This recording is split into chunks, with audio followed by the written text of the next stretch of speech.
Hello, friendly folks of the internet. It is your friendly neighborhood psychic man coming to you with a tarot snapshot.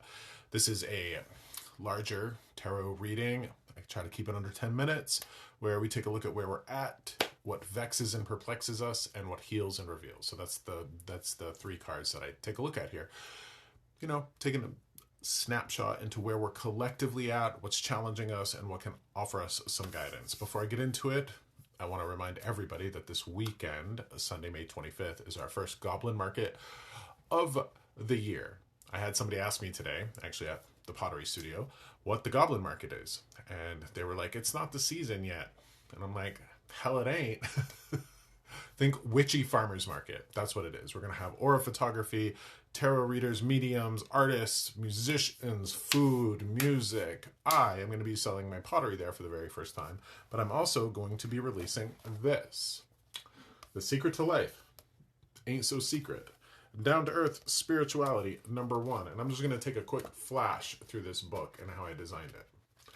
So I am a big fan of my work. I love how I have done this, and I've kept it really simple. I'll pause here because at the end of each section, I know this might be looking backwards to you guys, but this is pause and ponder.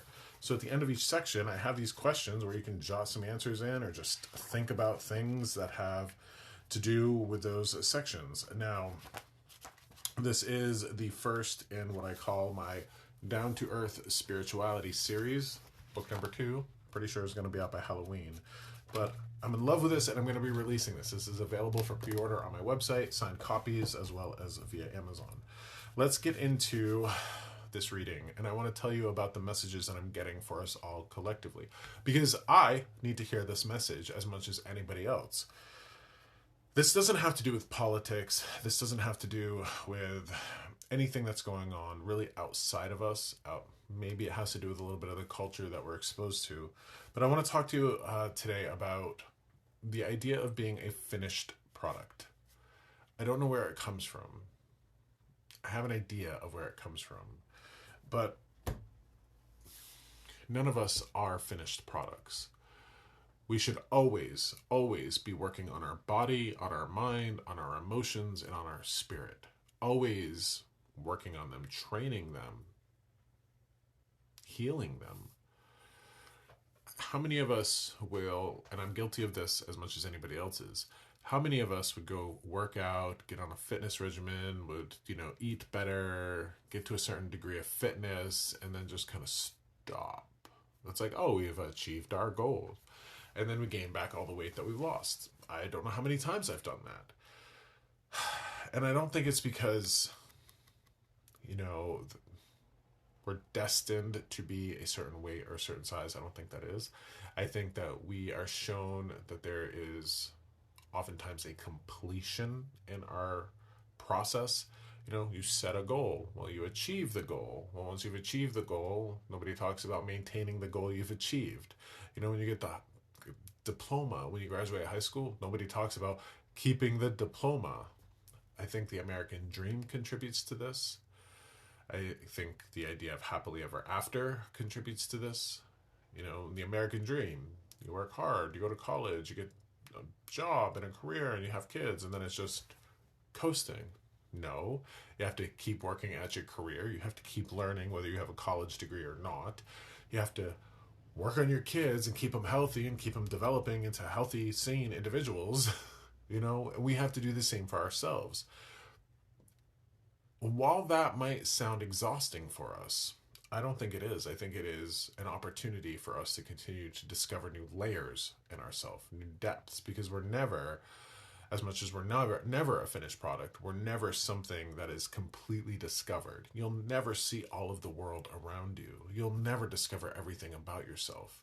So having the opportunity to learn more and to be more and to become more, hell, I wouldn't want to have the finished product. I would always want to keep going. Now, for me, I go on a 3-mile walk every day. I call it my old man walk. It takes an hour of my time.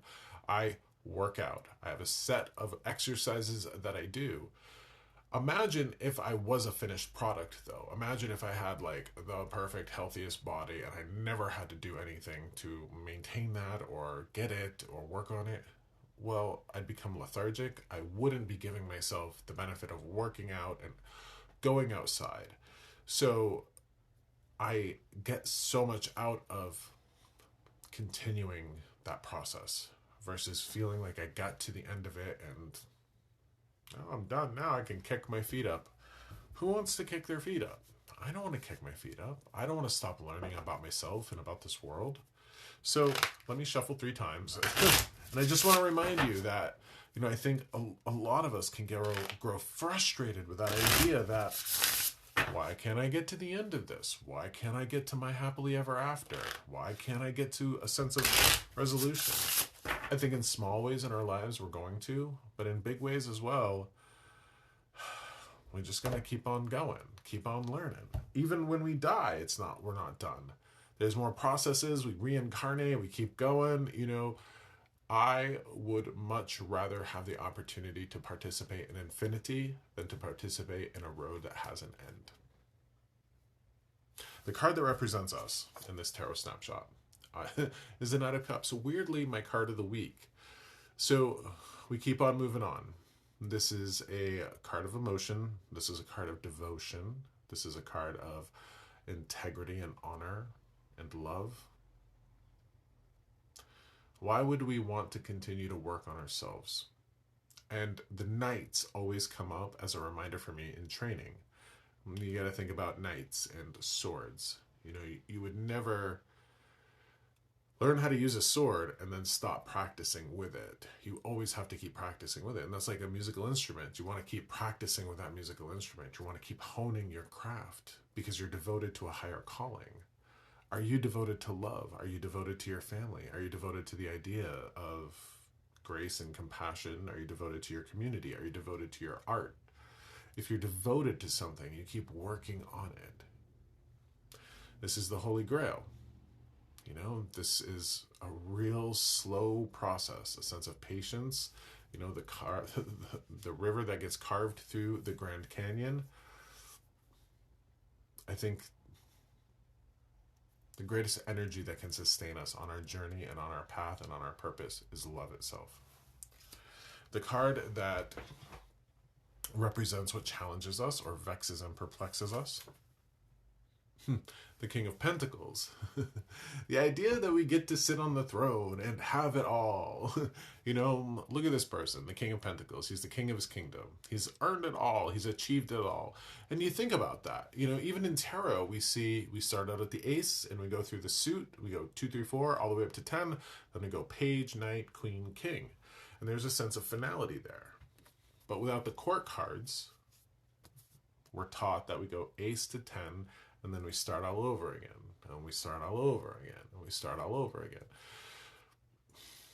I don't know where it comes from, that idea of being the finished product, but the King of Pentacles, I think, and this negative aspect can show us that eventually, if we work hard enough, we'll be able to kick our feet back. We'll be able to sit back and enjoy the fruits of our labor. Sure, to a certain degree, that can be true, but it's not always true, and it's not permanently true. The card that heals and reveals for us is the Four of Pentacles. Staying focused, staying grounded, remembering what's important, being focused and holding that. Not from a miserly or greedy way, but from a place of a solid foundation. A 4 is a very solid number. Why are we keeping ourselves healthy? If you want to, as the crown would suggest, have a healthy kingdom, healthy family, this person needs to take care of themselves. They got to be a little selfish. They got to be a little selfish to be selfless. We got to take care of ourselves. For instance, the idea of going on a 3-mile walk every day sounds excessive to me until I don't do it and I start to suffer from, frustration and anxiety. I got to move my body. I got to connect to nature. That might be different for you, but I want my kingdom, my family, my community, my passion, my path, my purpose to be as healthy and as robust as possible. I have to be focused. I have to hold on to that goal. I really do. So That's what I'm going to encourage you to do here. And remember that you're always a continuing process. And that's a wonderful thing to be, because we should never want to be done. So, all my love to you. Hope that you perhaps discover what the secret of life is with me. And maybe I will see you, if you're local, at the Goblin Market this Sunday. All my love to you. Thank you for being here. I'll see you next time.